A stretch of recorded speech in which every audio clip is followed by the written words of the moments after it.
Здравейте, приятели! Показвам ви за продажба един огромен 4-стаен апартамент, който се намира в жилищна сграда, не много далече от ски лифта на град Банско. Сградата е с ниска такса поддръжка и има отделни партиди за ток и вода. Това е важно да го отбележим. Ето, това е антрето. От тук се влиза в самият апартамент, като веднага до него, до входа, имаме складово помещение, където имаме бойлер, не знам дали се вижда така, и трикрилен гардероб. То не е много голямо, но не е малко. Имаме доста прилично складово помещение. От антрето веднага се влиза в кухнята. Това е кухненския бокс. Той не е много голям, но кухнята е напълно оборудвана, като пералнята е изнесена от сам. Това може да се реши и по друг начин, разбира се, и хладилника. Но това зад гърба ми е една голяма камина. Сега ще я покажем и нея. Но това е кухнята от този ъгъл. Тук имаме страхотен прозорец на изток, който гледа. Имаме голяма маса за шестима. Мебелите не са първа младост, но апартамента се продава така, както го виждате. Това е самият хол. Виждате какви огромни прозорци имаме. Имаме два балкона, също забравих да кажа. И две тоалетни. Огромни прозорци, южно изложение. От тук се вижда планината. После ще излезем да покажа. Имаме страхотна гледка към Пирин. Ето това всъщност е хола с мястото за хранене. Огромна камина, която работи между другото. Трябва да отбележа. И сега ще излезнем на балкона, на единия балкон. След малко ще влезем да видим и трите спални. Ето това е балконът. Само да отворим вратата, извинявам се. Той е огромен. Вижте колко е голям балконът.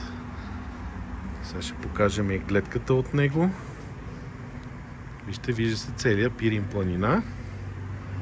Ще се разходиме малко да погледнем. Това е достъпа до съседната сграда, а това пред нас е дворът на самият комплекс. Ето го дворът.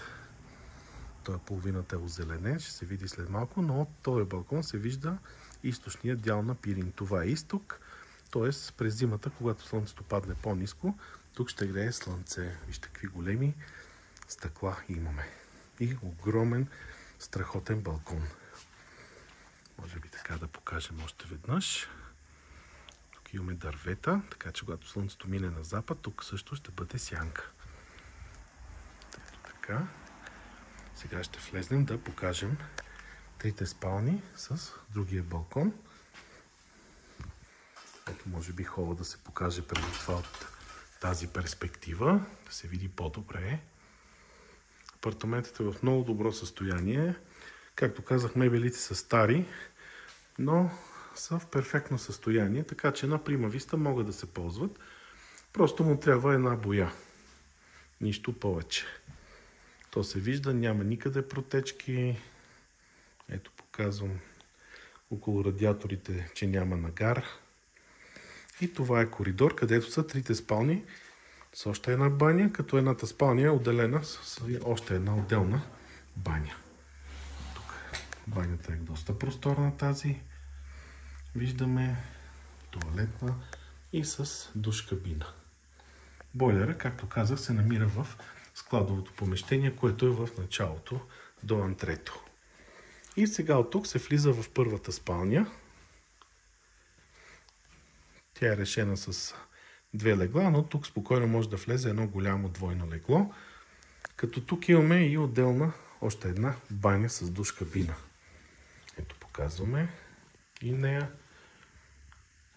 Всичко имаме напълно ново, почти не е използван апартамента, напълно запазен. Показваме спалнята от този ъгъл. Както казах, тя е доста голяма. И двете спални, всъщност, които са съседни тук, излизат на този огромен балкон, който ще ви покажа сега. Ето го и него.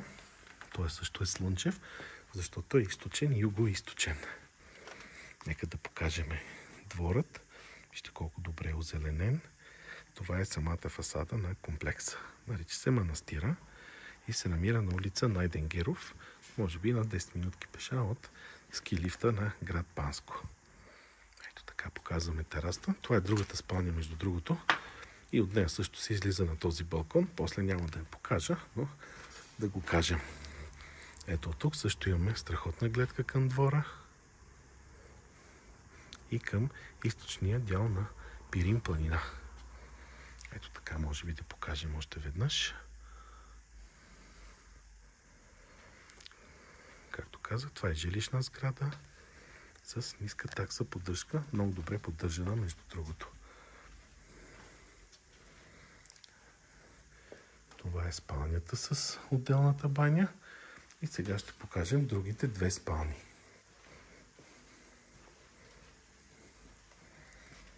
Ето това е другата спалня, за която говорех. Тя също е голяма.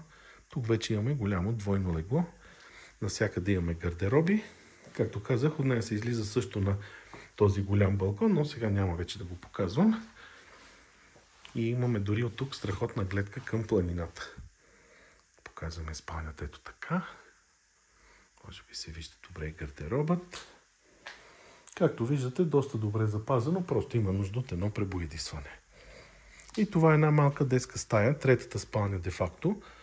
Тя не е много голяма, но тук спокойно се побират две единични легла и едно гардеробче стандартно за всичко. Така че имаме 3 спални, 2 бани и два големи балкона. Даже мога да кажа огромни в този апартамент. И хубава, работеща, голяма камина. Ето може би така още веднъж да покажем холът. Ще покажем сега от тази страна, ще се разходим. Тя камината е в средата. Тук имаме място за кухнята.